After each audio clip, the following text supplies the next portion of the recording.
Okay, if you've been anywhere near the fantasy romance world lately, you know what we're diving into today. Oh, yeah. It's the big one. Rebecca Yarros's Onyx Storm. Mm-hmm. This book, well, it's more than just a book, isn't it? It's a phenomenon. Absolutely. The third in the Empyrean series, and it has just exploded onto the scene. Right. So our mission today, basically, is to unpack this whirlwind. We'll cover the plot, the characters, that record-breaking reception, give you a shortcut to being totally up to speed. Consider it your crash course. Exactly. Your express pass to understanding this huge new chapter that's got everyone talking. And it really is a significant moment, not just for the series, I think, but for the whole romantasy genre. How so? Well, the way this genre has just rocketed, largely thanks to fans, social media, Onyx Storm wasn't just a book release. It felt like a cultural event. It says a lot about reader power now. That's a really good point. Yeah. Okay, so background check for anyone needing a refresher. Oh. Onyx Storm is book 3. Rebecca Yarros plans 5 in total for the Empyrean. Right. It started with Fourth Wing Violet Sorrengail's first year at Basgiath War College, becoming a dragon rider against all odds. Super intense. Yeah. Then Iron Flame ramped things up, throwing Violet and her allies into this escalating war against evil magic wielders, the Vinin. Classic new adult fantasy romance. High stakes, intense relationships. And clearly, it's hitting a nerve. Millions of readers are hooked. And what's really interesting, I think, is the anticipation for this book. That became its own story. Yeah, the gap was longer this time. It was. We got Fourth Wing in May 2023, then Iron Flame super quick in November 2023, like 6 months. Right. But for Onyx Storm, Yarros specifically said she wouldn't rush it. So it landed over a year later, January 21st, 2025. And she teased it just enough. She did. Little hints. Politics, new adventures, old enemies, and of course dragons. And then that cover reveal back in July 24. Oh yeah, the dark one. Exactly. Today even called it out, saying it signaled an ominous turn. So you had the author building hype, the fans desperate for more. It was a perfect storm, really. And talk about an explosion when it landed. I mean, even before release day. It was already a bestseller, yeah. August 2024, just on pre-orders. Which is wild. But the first week, sales numbers. I mean, did you see those? Unbelievable. 2.7 million copies in the first week. According to BookScan, yeah. Yes. That's more than any other adult novel in the last, 20 years? 20 years. It's staggering. What does that tell you, really? Well, you tell me. What does that kind of success signal? It's huge. It signals that this isn't just, a popular book. It's kind of a shift in publishing power, I think. How do you mean? It shows the incredible force of these online fan communities, Book Talk especially. They can drive sales in a way that bypasses a lot of the traditional gatekeepers. Right. Critics become less important sometimes. Sometimes, yeah. When an author connects that deeply with readers and delivers what they want, they build this, self-sustaining hype machine. The sales are just proof of that connection. That makes sense. The power has definitely shifted. Okay, so with that massive context, let's get into the story itself. Onyx Storm. Where does it pick up? Right where Iron Flame left off. Total cliffhanger territory. So we've got this shaky alliance forming. Navarre, Poromil, and the Tirandú revolutionaries, all against the Vinin invasion. Yep. But for Violet, our main character, it's much more personal, isn't it? Absolutely. Her #1 mission is finding a cure for Xaden. Her love interest, who's turned Vinin. Big problem. Huge. But he hasn't channeled the power yet. That's the crucial bit. And she thinks the key is the 7th breed of dragons. Like Andarna, her own unique chameleon-like dragon. Right. But things get messy quick. She finds Aretian talking to Jack Barlow.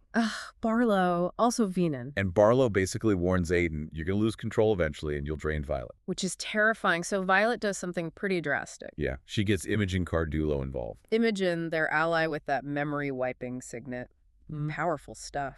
And Violet has her erase Jack's memory of that conversation to protect Xaden's secret. Whoa. Okay, so right off the bat, Violet's operating in a really gray area. Definitely. It challenges that whole, heroine is always purely good thing you sometimes see. It makes you think about loyalty, love, and what lines you'd cross. She's manipulating someone's mind to protect him. Exactly. Protecting him, protecting their relationship, whatever the cost, ethically. And the world keeps throwing problems at them. Navarre's got these constant storms because General Sorrengail, Violet's mom, is gone. Which messes up the Poromil negotiations. They need that alliance. And then Vinin actually infiltrate Basgiath Keep. Right inside the War College.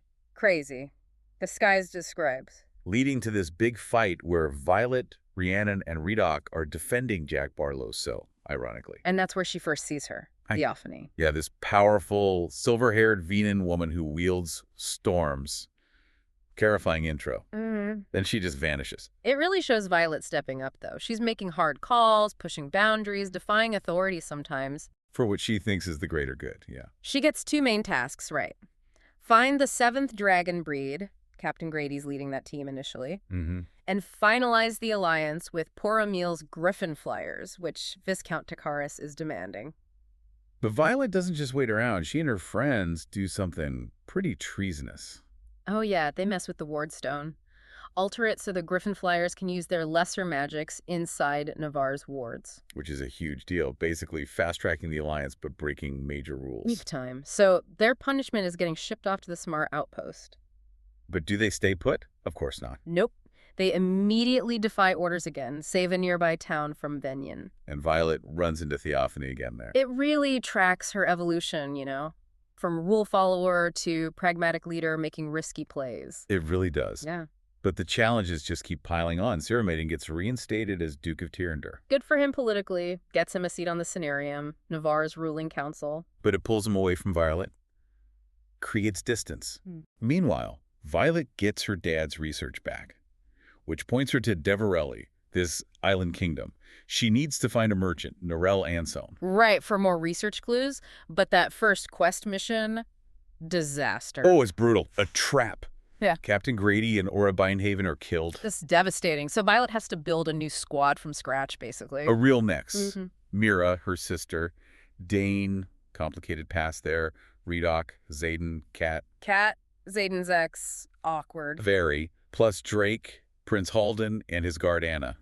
Quite the crew. That whole Deverelli sequence just ramps up the stakes again. The cost of war feels very real. So the team goes there. Halden meets the king, Cortland. The others find Narelle in a bookstore. Success! They get 6 more books from Violet's father. But then it all goes wrong. Halden gets caught trying to reclaim some stolen stuff. And Anna dies protecting him. And King Cortland is furious, orders them all executed. Which forces Xaden's hand. He has to channel his Venan power to save them. A huge moment. He eliminates the threats, but Violet has to send him away, back to Aretian to recover. The cost is immense. But Violet, she's sharp. She uses Andarna's unique appetite. For the King's Panthers. Right. Yeah, to get leverage. She secures the palace as their base to continue the search. It's ruthless, but effective. It shows how much pressure they're under, making these impossible choices constantly. Okay, so they have a base. Now they start this island-hopping quest for the 7th dragon breed. Super dangerous. And they decide not to follow orders to return between islands. Just go for all of them at once. Adding Marin and Traeger, 2 Griffin Flyers, to the team. And each island is like a different kind of trial. Undone, they fight champions for an audience with the queen. No troops gain, but Violet notices people with hair like hers. Intriguing. And he dotes. They meet the triumvirate, the rulers, and realize, wait, Xavier's mother is married to one of them. Wild twist. Oh. And they survive a poisoning attempt. Garrick almost dies, but Violet saves him. Just relentless pressure. And then Xihona. That sounds horrific. Oh, it is. They're forced into this brutal card game, life or death. Traeger, the Griffin Flyer, is shot and killed. And Violet has to thank his killer. Yeah, it's brutal. But that sacrifice unbelievably gets them an army. 40,000 soldiers for the war. The cost is just staggering. But then, even with that army secured, they hit another wall. A big one. Yeah. The Irids show up, and Darna's kin, these ancient, peaceful dragons. And they're not happy. Not at all. They're disappointed in Andarna for getting involved in war. And, crucially, no cure for Venin, no help for the war, nothing. So the squad returns home. Yeah. But basically empty-handed on the main quest. Yeah.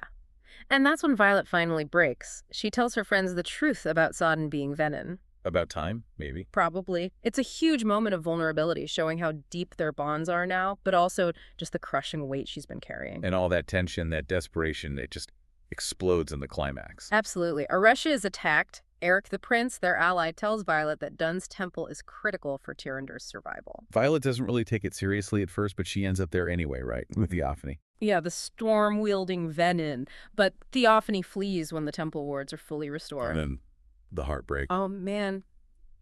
Leothan, one of the Irid elders, shows up to recharge the wards, and he asks Ondarna to leave with him to be educated in their peaceful ways. And Violet lets her go. She gives permission, and Ondarna breaks the bond, leaves. Violet is just shattered, lost her dragon. Gut-wrenching. And the final battle sequence is just chaos from there. Pure chaos. Twists everywhere. Mira gets taken hostage by Theophany, demanding Xaden, Violet, and Jack Barlow. Theophany tries to kill Jack, thinks he knows too much, but fails. He gets sent back to Navarre for interrogation, but then... The real betrayal.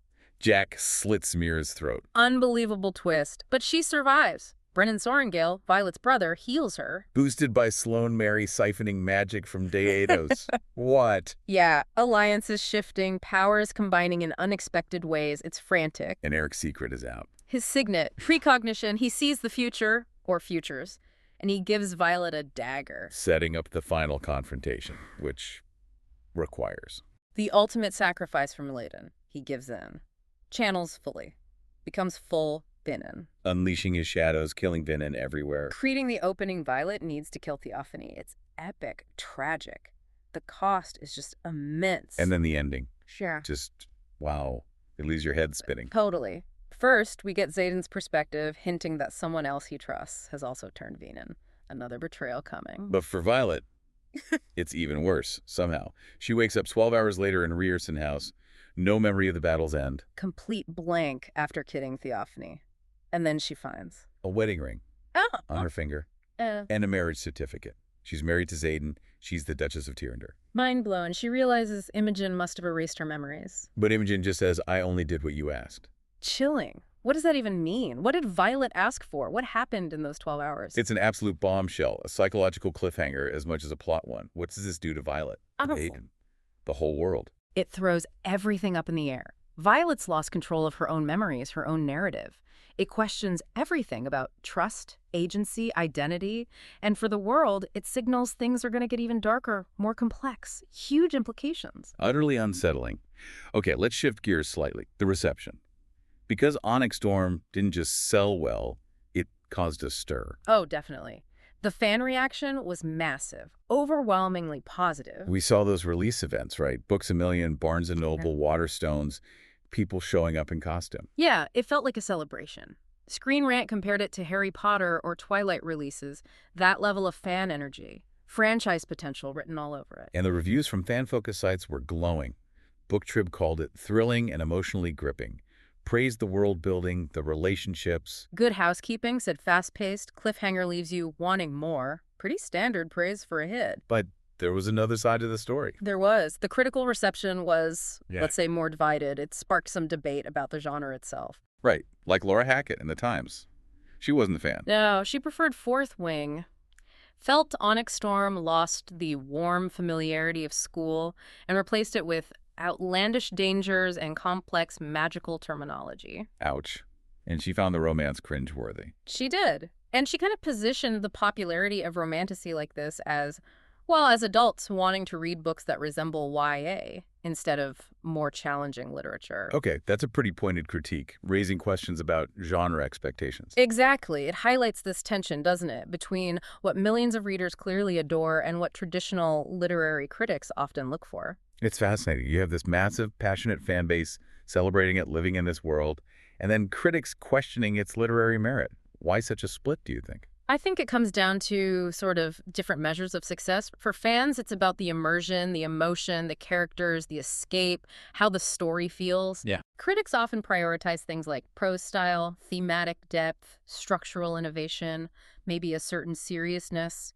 Romantasy often puts emotional payoff and plot first, sometimes using familiar tropes. Those priorities might just not line up. So, different lenses for evaluation, basically. Not necessarily right or wrong, just different. Pretty much. It's judging the book by different criteria. That makes a lot of sense.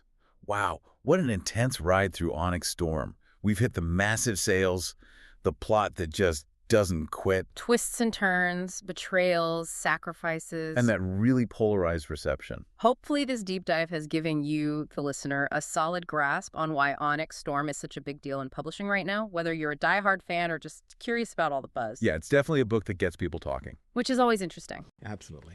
So as we wrap up, here's something to chew on. Given everything Violet's missing memories, the shock marriage, Zedon going full Vin and another traitor in their midst, what does this mean for the war? For Tyrandor, and maybe most importantly, for Violet herself? Can she trust her own mind, her own choices moving forward? What really stands out to you from this incredible deep dive?